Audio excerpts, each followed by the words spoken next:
ओम नमः। ओम नमो वरहंताणं नमो सिद्धाणं नमो वारियाणं नमो वज्रायाणं नमो लोये सवसाहूणं शुद्धात्मान्मनेकान्तं साधुमुत्तम मंगलम वंदे संदष्टसिद्ध्यर्थं संदष्ट्यार्थप्रकाशकम् मंगलम भगवान वीरो मंगलम गौतम गणे मंगलम कुंद कुंदाज्यो जैन धर्मोस्तु मंगलम सर्वमंगल मांगल्यम सर्वकल्याणकारकम प्रधानम सर्वधर्माणां जैनम जयतु शासनम जे जाया जानिक एकम कलंक दहे नित्य निरंजन नानमैत्य परम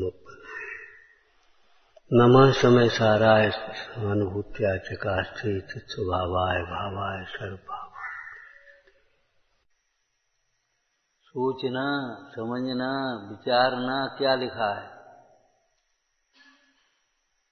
क्या मतलब हुआ?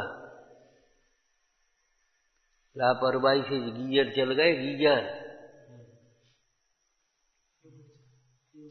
ये अयोग्य व्यवस्था है, योग्य व्यवस्था नहीं है। सीधा डायरेक्ट अंछना, रेडीमेड तुम्हें जैसा मिल जाए वैसा ही करने लगते हो, ये नहीं है। विवेक से यत्नाचार से काम कर। हिंसा में प्रमाद परिणति मूल है। धर्म कार्यों में अनुत्साह से कार्य नहीं करना चाहिए, अविवेक से कार्य नहीं करना चाहिए। हिंसा होती है, घात होता है, लेकिन तुम तो पढ़े लिखे ज्यादा हो ना। घात माने दूसरे जीवों के घात को घात मानते हो, तुम्हारे ज्ञान दर्शन का घात होता है। सवेरे क्या कहा था? कसायों से ज्ञान का घात होता है, सुख का घात होता है, प्रभुता का घात होता है, और तीव्र कसाय से पुण्य का भी घात होता है। और पुण्य का घात होने पर ये समझ लो आपकी धन संपदा, स्वास्थ्य, आज तुम्हारी जितनी भी व्यवस्थाएं खाने की पीने की, सबका घात होता है।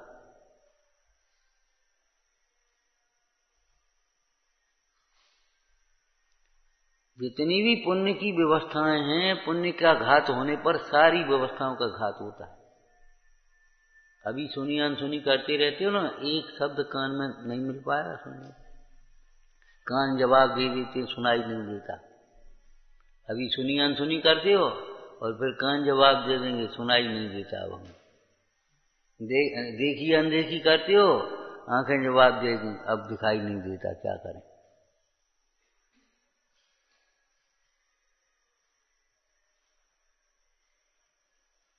तीव्र कसायों से होने वाले पाप से क्या होता है आपको पता है?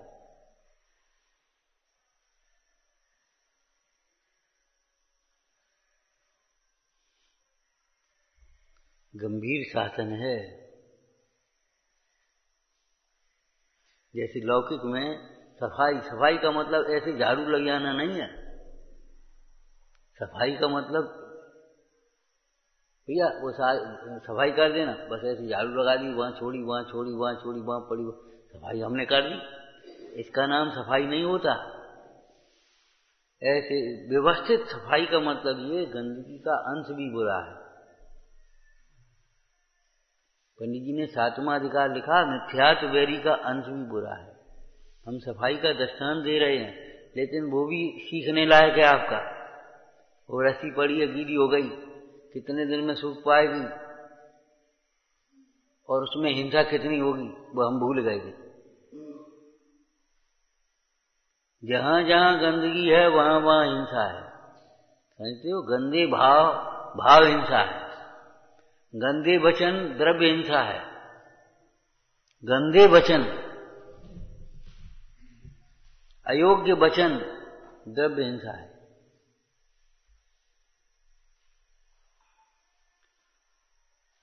और गंदे भाव होंगे तो गंदे वचन होंगे तो क्या क्या होंगे? क्रोध के वचन, अभिमान के वचन, मायाचारी के वचन, लोभ स्वार्थ के वचन, हंसी मजाक के वचन, ये सब गंदे वचन हैं, क्योंकि ये सब भाव गंदे भाव।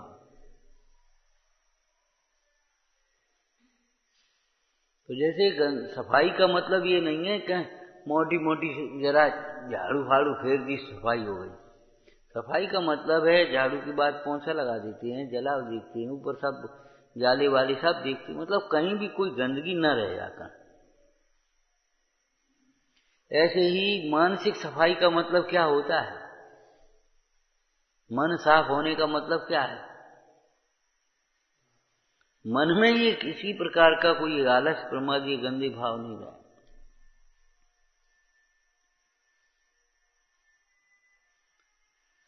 मुनिराज सर्वथा उपचार नहीं करते,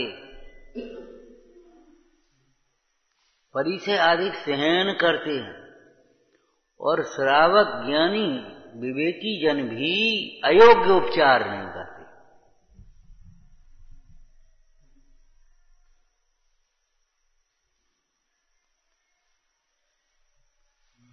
बड़े बड़े और शीत के संबंध में लिखा है एक दृष्टांत ग्वाले का, इसी प्रकार उष्ण के संबंध में भी समझ लेना, अयोग्य उपचार नहीं करते।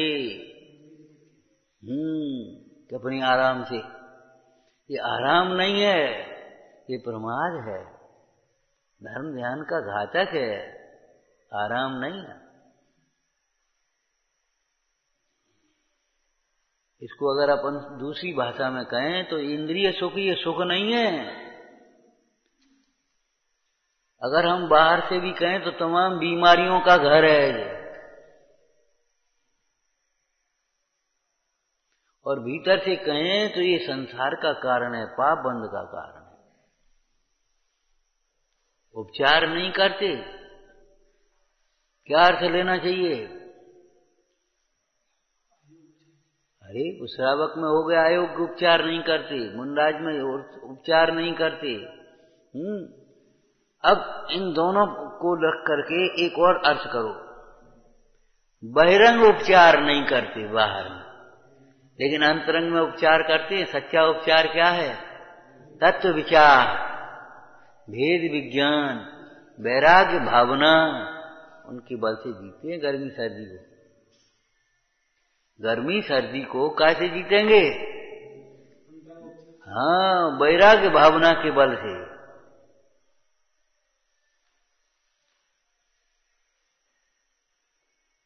आप बाहरी उपचारों में भी, और सो भी उपचार ही नहीं है, रौदर ध्यान मान लिया उसे, मजा आ गया, बढ़िया व्यवस्था, बढ़िया। अरे बढ़िया है, बढ़िया तो अहिंसा होती है, व्यवहार न कह रहे हम, निश्चय न से बढ़िया तो आत्मा होता है, आत्मा की आराधना होती है, बढ़िया तो वीतरागता होती है।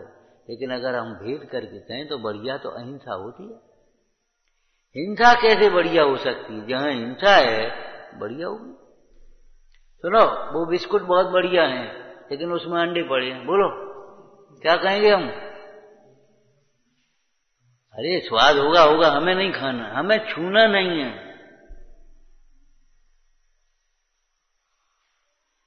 फलानी चीज बहुत बढ़िया है, लेकिन अवक्ष है, ये कोई बात रही? अनुमोदना भी नहीं करना।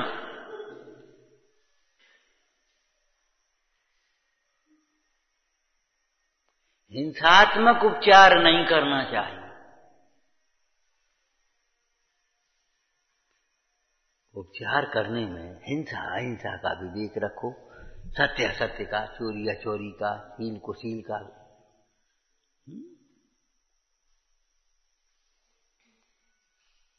मतलब ये है कि अयोग्य उपचार नहीं करते, और केवल बहिरंग उपचार ही नहीं करते, अंतरंग उपचार तो करते। भेद ज्ञान के बल से, अपने चैतन्य स्वरूप की भावना से उत्पन्न आनंद के बल से, शीत परिचय उन्हें किंचित मात्र भी खेद उत्पन्न नहीं करता। जिसको तुम अपनी भाषा में कहो तो ठंड लगती ही नहीं उनको। कहाँ लगे, कब लगे? अमूर्तिक आत्मा में बैठे हैं, कैसे लगेगी? हम उस किले में बैठ गए हैं जहां ठंड का प्रवेश नहीं। समयसार जी की कोई गाथाएं याद हैं? शीत उष्णता पुद्गल से तादाद में है, और शीत उष्णता का जो ज्ञान है वह आत्मा के साथ अभिन्न। शीत उष्णता के वे ज्ञाता रहते हैं। कैसे ज्ञाता रहते हैं? क्या ज्ञातापना है? ये शीत उष्णपना मेरे में नहीं है। ये शीत उष्णपना पुद्गलमय है, पुद्गल का परिणाम है, पुद्गल के साथ है। अब शरीर के साथ, शरीर पुद्गल है, शरीर के साथ में जितना ममत्व होगा, जितना राग होगा, उसके हिसाब से वो ठंड गर्मी चले। वेदन तब तक नहीं हो सकता जब तक अभिन्नपना न हो।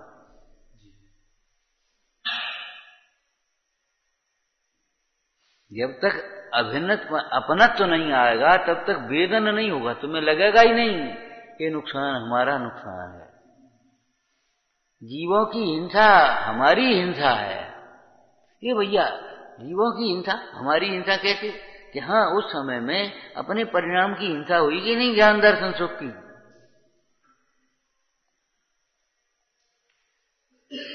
कसाय की एक परिभाषा है, बालबोध में पढ़ी होगी। कसाय किसे कहते हैं? जो आत्मा को कसे या दुख दे। किसको? बताओ क्या लिखा है?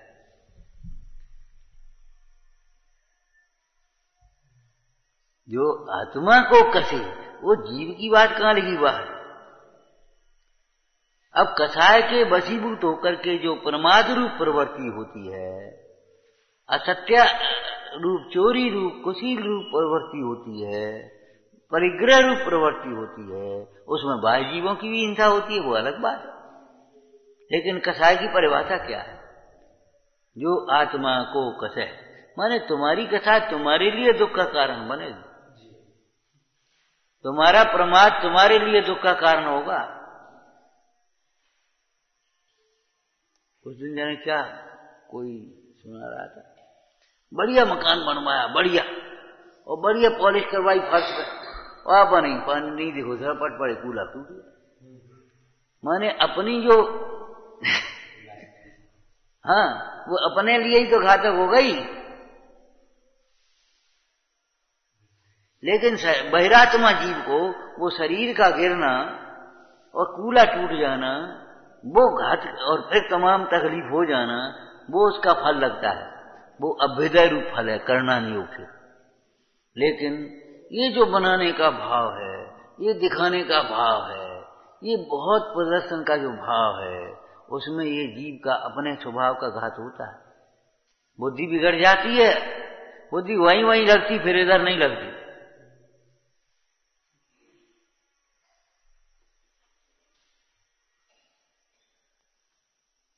वहीं आर्त और रौद्र ध्यान होते हैं, धर्म ध्यान नहीं होता।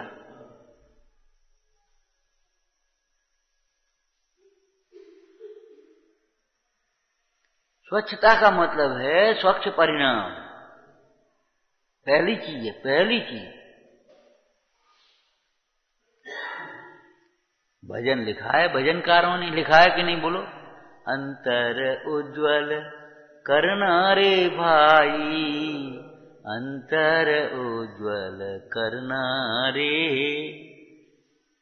कपट कृपण।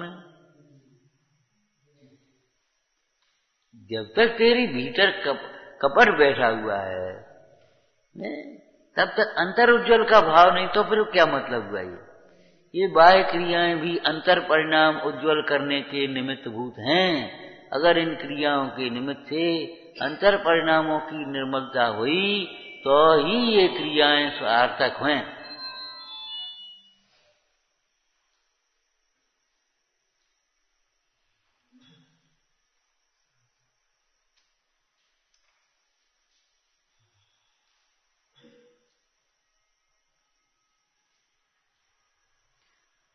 और अंतर परिणाम का निर्मल होने का अर्थ क्या बताया था? निर्मल होना माने सम्यक होना।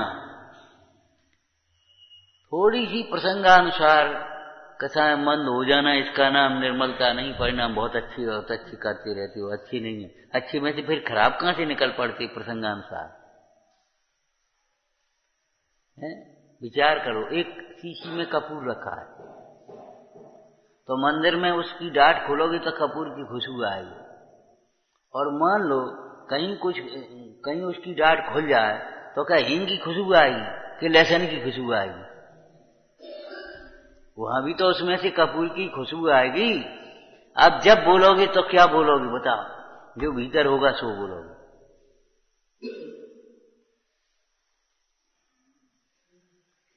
पर निंदा के प्रसंग में सदा सुखदास जी ने माने क्या लिखा हुआ मालूम है आपको?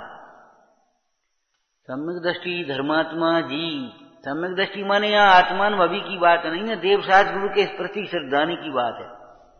चरणान योग का सम्यक दर्शन, श्रद्धानम परमार्थानाम आप्तागम तपोवृताम। माने जैसे देवसाज गुरु की भी श्रद्धा है, भक्ति है, आदर है, वह जीव किसी को मिथ्या दोषारोपण तो करता ही नहीं, मिथ्या निंदा तो करता ही नहीं।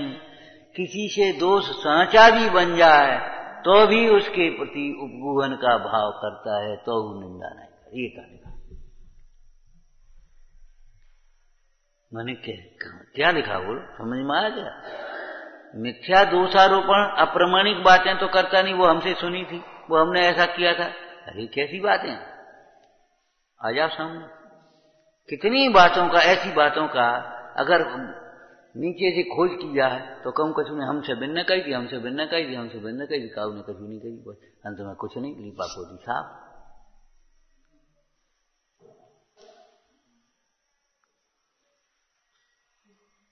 मैंने इस तरह की निंदा दोषा मिथ्या दोषारोपण, मिथ्या माने सम्यक नहीं सो मिथ्या। जब तुम्हें सही जानकारी नहीं तुम कैसे बोलते हो?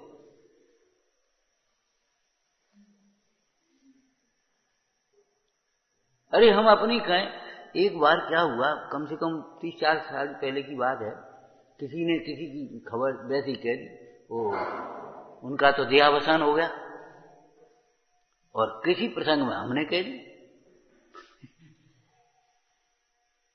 कोई बात आई गई हो गई, कुछ दिन बाद कहे पंडित जी आप कह रहे थे उनका देहावसान भी तो है जी अभी। तो हमने कहा भैया हमसे बनने का ही थी, हमने कह दी।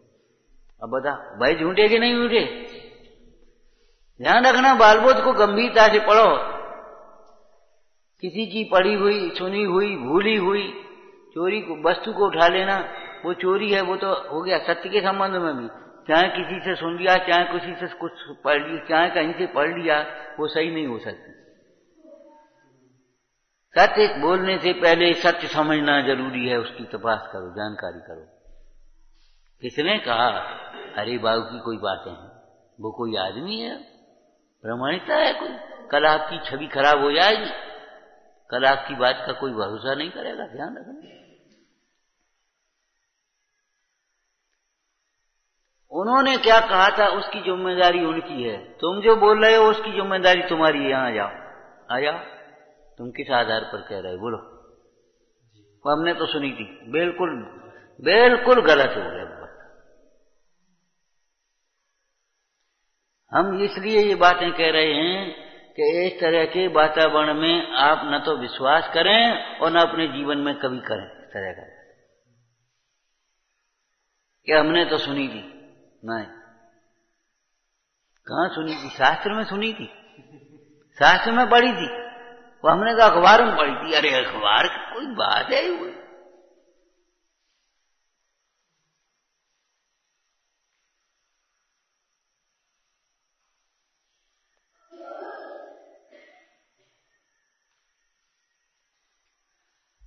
मिथ्या दोषारोपण तो करता ही नहीं, मिथ्या निंदा तो करता ही नहीं है, लेकिन दोष अगर किसी से सांचा भी बन जाए तो भी उसका उपगूहन करे है, स्थितीकरण करे है, तो भी उस दोष को तिल का तार नहीं बनाता, माने उसको प्रसारित नहीं करता।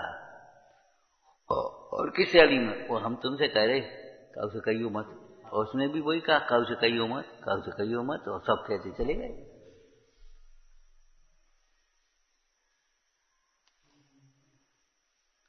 चार कानों में बात गई गई, आप समझ लो गई, अब नहीं कुछ होगा। जब तुम ये कह रहे हो किसी से कहने की बात नहीं है, तो तुम क्यों कह रहे हो बताओ? जब तुम ये कह रहे हो किसी से कहने की बात नहीं है, वो तो हम तुमसे कह रहे, तो फिर तुम अब समझो तुम्हारी औकात क्या रही?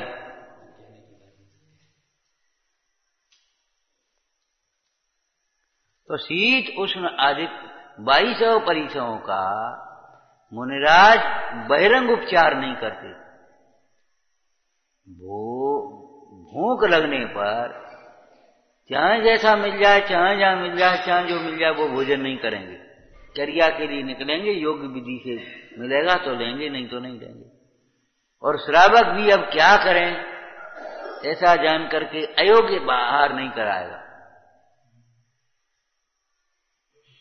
अगर मुनिराज संयम की वृद्धि के लिए ले रहे हैं तो श्रावक भी संयम की रक्षा करते हुए उनके अनुकूल होगा, वो ही देगा, दूसरा नहीं देगा। ये आपके लायक नहीं। लोभ में आकर के भैया आप क्या करेंगे, दिन भर भूखे रहे, सो हमने कह दी कछु नहीं, वो जीरो हुआ। तो अब रहे तो रहेंगे भूखे। ये तो भैया बताओ, रोटी खाने से कौन तृप्त रहा? भूखे तो वे रहते हैं जो स्वाध्याय नहीं करते। सही कह रहे हो, भूखे तो वे रहते हैं जो स्वाध्याय नहीं करते। भूखे तो वे रहते हैं जो तत्व विचार नहीं करते।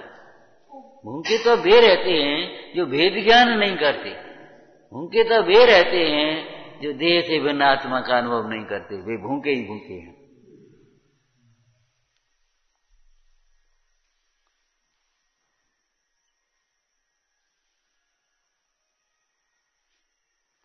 जी बताओ, आत्मा का ज्ञान से होने वाला जो दुख है वो बाह्य उपचारों से कैसे मिटेगा? अयोग्य का परिहार होना चाहिए। जितना भी अयोग्य है हमारा है? नियम सारजी में एक चर्चा है, जिनमार्ग और उन्मार्ग शब्द लिखा है। क्या लिखा? उन्मार्ग का कर पर त्यजन जिनमार्ग में स्थितिकरण करे, जिनमार्ग को अंगीकार करे। तो उन्मार्ग और जिनमार्ग के दो भेद लिखे टीका में, पढ़ लेना। एक परमार्थ और एक व्यवहार। ध्यान रखना, व्यवहार मार्ग को उन्मार्ग नहीं कहा, इसको अपवाद मार्ग कहेंगे। उत्सर्ग और अपवाद की मैत्री प्रवचन सारजी में अमृतचंद स्वामी में मिली थी। उन्मार्ग नहीं कहा उसको। उन्मार्गी माने श्रद्धा का विपरीत है, मिथ्या मार्ग।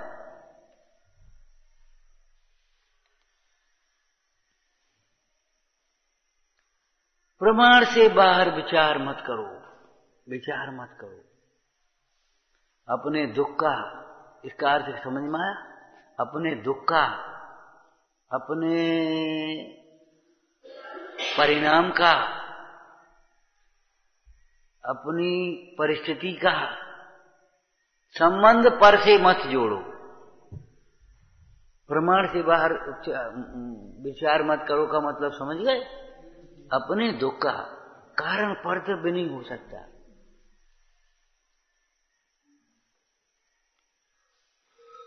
अपने परिणाम का कारण परद्रव्य नहीं हो सकता।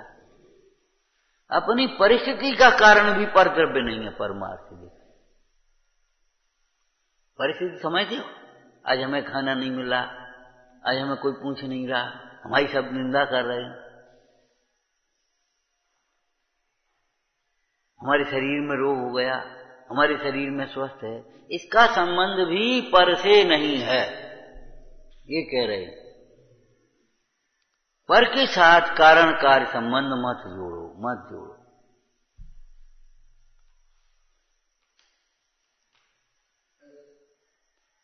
दो व्यक्ति अपराध करें तो दोनों व्यक्तियों में से एक को दंड मिले, एक को न मिले, ऐसा होता है।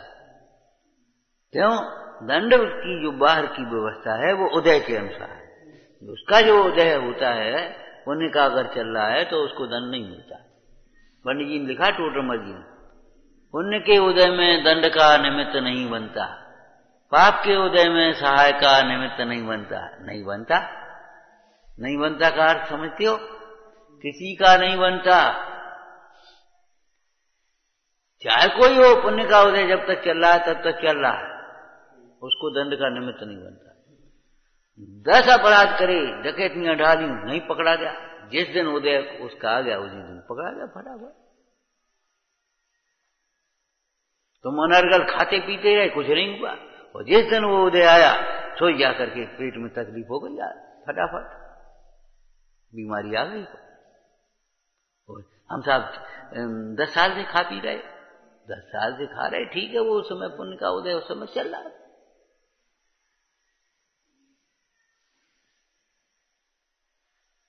हम साहब 10 साल से व्यापार कर रहे, और इसी व्यापार में दूसरों को खूब लाभ हो रहा, हमको नहीं होता है।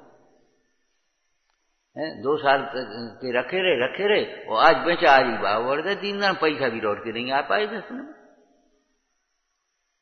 हाँ, ऐसा ही होगा, कोई बात नहीं।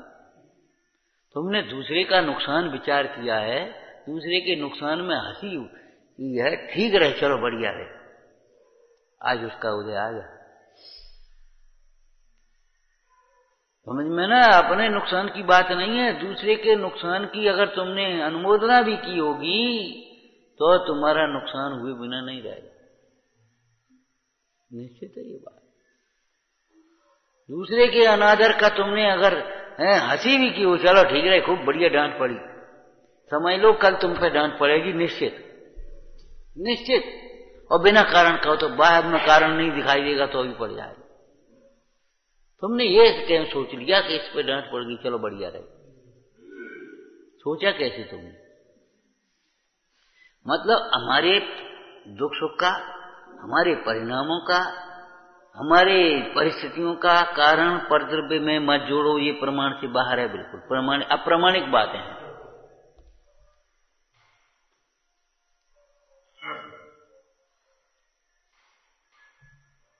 तुम जहां सोई खोई है वहीं उजाला करके खोजो, जहां नहीं है वहां बाहर मत जाओ, बाहर नहीं मिलेगी, उजाला करने पर भी नहीं मिलेगी, उजाला करने पर नहीं मिलेगी, समझ गए?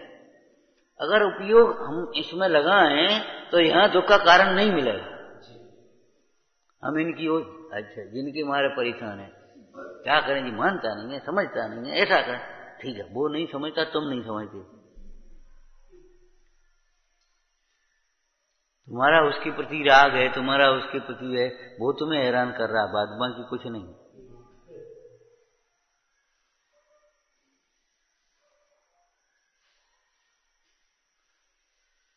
तो प्रमाण ज्ञान का मतलब है द्रव्य गुण पर्यायात्मक ज्ञान। प्रमाण ज्ञान किसे कहते हैं? अरे भरवा से बोलो, नए ज्ञान प्रमाण ज्ञान है कि नहीं? प्रमाण ज्ञान किसे कहते हैं? ये कोई बात है? वस्तु के सर्वदेश ज्ञान को, वस्तु के सर्वदेश ज्ञान को प्रमाण ज्ञान कहते हैं। नए ज्ञान किसे कहते हैं? अनंत धर्मात्मक वस्तु में अनेक धर्मों को गौण करके एक देश ज्ञान किया, उसका नाम नए ज्ञान है। प्रमाणैक देश, नए किसे कहना? प्रमाणैक देश है। प्रमाण जो ज्ञान है उसका एक देश, आंशिक, एक देश माने आंशिक, अंश रूप, एक धर्मात्मा। और वो नए सम्यक तभी होगा जब अनंत धर्मों को गौण करके कथन होगा। यदि निषेध करके कथन करोगे तो वो मिथ्या हो जाएगा। क्या कह रहे हैं हम यहाँ? ये कह रहे हैं अपने परिणाम से दुखी होता है तो कर्मोदय पर भी निमित्त आरोपण जाएगा, वो भी मिथ्या नहीं है, व्यवहार न्याय का कथन है, उसकी भी प्रयोजन भीतर आता था। और कुसंग पर भी निमित्त जाएगा, कुसंग पर भी, बाह्य परिग्रह पर भी निमित्त जाएगा, आरोपण करके कथन होगा। माने दुख का कारण इस बाह्य परिग्रह को भी, चेतन अचेतन परिग्रह दुख का कारण है, ये भी कथन करेंगे आचार्य भगवान, कोई दिक्कत नहीं है। लेकिन समझने की बात यह है उस चेतन अचेतन जो परिग्रह है, स्त्री पुत्र कुटुंब आदि परिवार या समाज हो गया, अचेतन परिग्रह में धन अधिक हो गया है, जमीन जायदाद हो गई, वह तुम्हारे दुख का निमित्त होता है, लेकिन वह तुम्हें जबरन दुखी नहीं करता है, वह तुम्हें जबरन नहीं रोके हुए है। अशांत नहीं कर रहा है, तुम्हारा उपयोग उधर गया ना, उपयोग गया ना उधर,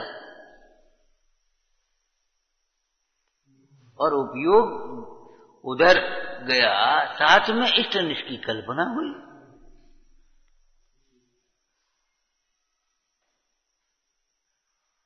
हम ये कह रहे, देखो एक बात कही थी, सीता जी का क्या अपराध था वर्तमान की परिणति में, और राम से आकर के शिकायत करी और राम ने कहा निकालो सीता को। ये कोई न्याय था? आखिर राम को तो न्याय करना चाहिए था। सुनो, पाप के तीव्र हृदय में राम क्या न्याय करेंगे? यही न्याय हुआ। अब राम की भी कोई क्रोध की परिणति नहीं थी, कोई सीता से द्वेष वशीभूत होकर द्वेष से नहीं किया था, लेकिन क्या करें, राम को यही न्याय करना उचित लगा। न्याय था राम का ये। आज उस न्याय की दुहाई देते हैं। ये राम का न्याय था, यहां न्याय भी था। क्या मतलब? निर्दोष परंपरा के लिए निर्दोष सीता को भी उन्होंने परित्यक्त कर दिया, अपने राग को जीता। लेकिन हम ये कहते हैं पाप के उदय में भी राम सहायक नहीं हुए, और जब वो पाप का क्षय हो गया, क्षय माने सर्वथा क्षय मत समझ लेना, पाप उस तरह का पाप टल गया तो बज जंग ले गया। जंगल में कै दिन रही सीता? सीता जी जंगल में भी कै दिन रह पाई? उधर वो पहुंची और उधर से वो हाथी पकड़ने के लिए आया और वो ले गया, फिर महल के महल में पहुंची। ये अनुयोगों का स्वाध्याय बहुत गंभीरता से करो, तत्व ज्ञान की। अंधेरे में तुम पढ़ पाओगे? हम तो नहीं पढ़ पा रहे, तुम पढ़ पाओगे? उजाला चाहिए। तत्व ज्ञान उजाला है। तत्व ज्ञान के उजाले में पढ़ो कथाओं को, क्रियाओं को, कर्मों को, तब आप समझ पाओगे क्या कथा है, क्या प्रथमान योग है, क्या चरणान योग है, क्या कर्णान योग है, क्या द्रव्यान योग है। मुनिराज सीता आदि को दूर करने का स्वयं उपचार तो नहीं करते, कराते नहीं, और यदि कोई कर लेवे तो उसकी अनुमोदना भी नहीं करते। जैसे मुनिराज विराजमान थे अपने आत्म ध्यान की मुद्रा में ही नहीं, आत्म ध्यान की अवस्था में। आत्म ध्यान की मुद्रा तो शरीर पर आई, लेकिन आत्म ध्यान की अवस्था तो अंतरंग में थी ना, आनंद में। आत्म ध्यान के आनंद में विराजमान थे, ये समझो। अब हम इस भाषा को बोल रहे, ठीक है। अब ग्वाले ने आकर के देखा और तपाया, आग लगा करके तपाया। मुनिराज के मन में ये विकल्प नहीं आया चलो ठंडू बहुत ही ठीक है, ये विकल्प नहीं आया। सर्दी थी भी बहुत, भैया तेरे भलो है, माने इस तरह का विकल्प भी नहीं आया। ठीक रहा, आज ठंड बहुत है, मौसम बहुत खराब है, माने अनिष्ट का भी विकल्प नहीं है और इष्ट का भी विकल्प नहीं, और उस क्रिया की अनुमोदना भी नहीं। भैया रोटी तो अच्छी बनाई, भोजन तो अच्छे कराए, जरा जुकाम भी हो रहा था, बढ़िया खाना बना दिया। वाह, इतनी तो बुद्धि लगाना चाहिए कम से कम। ये बढ़िया, देखो वाह, श्रावक को ऐसा ही विवेक होना चाहिए, ऐसा ही करना चाहिए। हाँ, अनुमोदना भी नहीं, अनुमोदना भी नहीं। क्यों भाई? अनुमोदना तो तब करें जब कर्तव्य तो होवे। जड़ चेतन की सब परिणति प्रभु अपने अपने में होती है।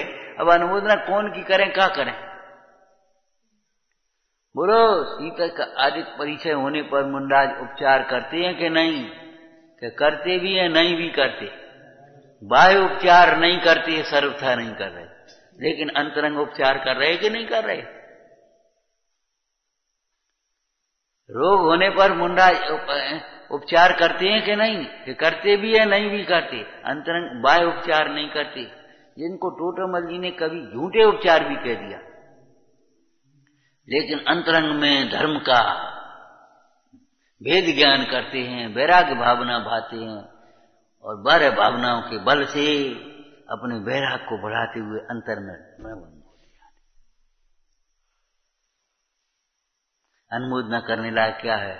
वो ग्वाले का कार्य नहीं, मुनिराज का वैराग्य। लेकिन प्रधान योग की शैली ये है कि देखो, जब वैराग्य अनुमोदना करने लायक है तो वैरागी की सेवा भी अनुमोदना करने लायक हो गई। ये कहने का मतलब। वाह भैया वाह, इतना परिणाम आया। वैरागी हैं, मुनिराज थे, उनकी सेवा का भी मतलब देखो अनुमोदन किया, और सो भी कोई शास्त्रोक्त सेवा नहीं है। बालक तोतला भी बोले तो उसकी प्रशंसा करते हैं। बालक साधारण सा भी कोई छोटी सी एक कविता वैसे ही बोल दे तो सारी सभा प्रसन्न हो जाती। वाह वाह, बहुत अच्छे भाई, 10 रुपया हम दे रहे, 50 रुपया हम दे रहे, 5 रुपया हम दे रहे, 21 रुपया हम दे रहे। और ऐसे ही हम बोले तो हमें कोई नहीं दे रहा। जो कोई बात रही, उस बालक जैसी कविता अगर हम यहां बैठ करके सुना तो हमें क्या रुपया इनाम देगी सभा? एक और नहीं। और बालक अगर वो बोल रहा है, वो कविता छोटी थी तो उसको बोलो। तो ग्वाले ने ये काम किया तो धर्म बुद्धि की, उसकी धर्म बुद्धि की प्रशंसा है। काय की प्रशंसा है? धर्मानुराग की।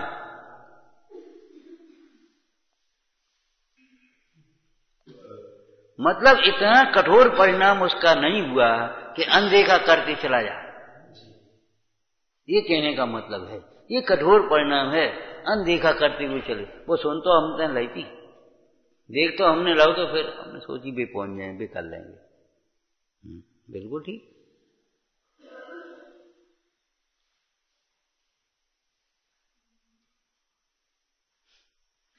जो ग्वाले ने उस रास्ते से और भी जीव निकल गए होंगे, मुंडाज बैठे होंगे, ठंड हो गई तो और जीव भी तो निकल गए होंगे ना। लेकिन ग्वाला आया तो निकल नहीं पाया। होने का अरे इतनी ठंड में ये मुंडाज निर्वस्त्र बैठे हैं, वाह, इतनी ठंड में क्या होगा, हाथ पांव गले जा रहे हैं, हम कपड़े ओढ़े हैं इतने तो अभी हमको ठंड लग रही है, और जी तो मुंडाज ऐसे बैठे हैं। अब क्या करें, बोलते हैं नहीं कुछ। थोड़ी थोड़ी जैन मुनियों की वो भी सुनी थी तपस्या, भैया महातपस्वी हैं, अब ठीक है घर तो जाएंगे सुजाएंगे, आज इन्हीं की सेवा कर लें। और ला करके आग लगा कर तपाया।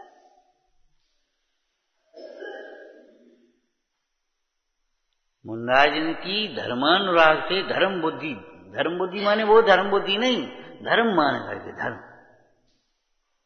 इस तरह की सेवा की तो भी मुंडाज ने सवेरे आशीर्वाद दिया। ऐसा आशीर्वाद नहीं भैया तुमने खूब अच्छो करो, खुशी रहो, है ना भैया, धर्म मार्ग में लगो, धर्म को पहचानो।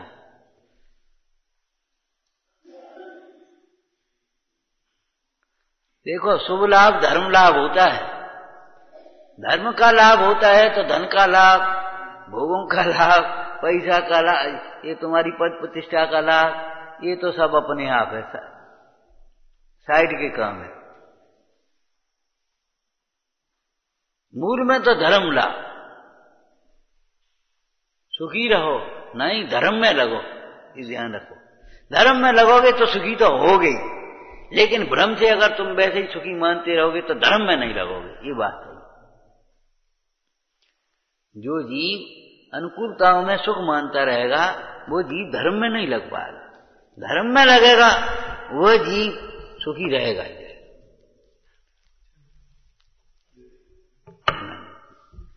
तो प्रमाण ज्ञान रहना चाहिए आपका, प्रमाणित वचन बोलना चाहिए।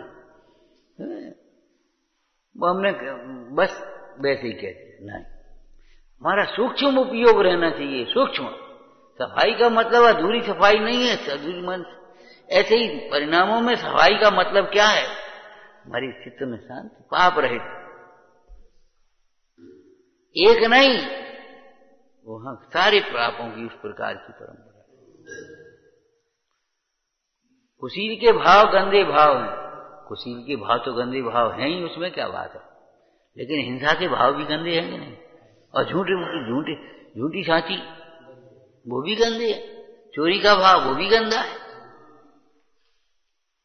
ऐसा नहीं अकेले कुशील का भाव, क्रोध अकेली कथा है नहीं, क्रोध से लेकर के काम तक कथाएं, 25 कथाएं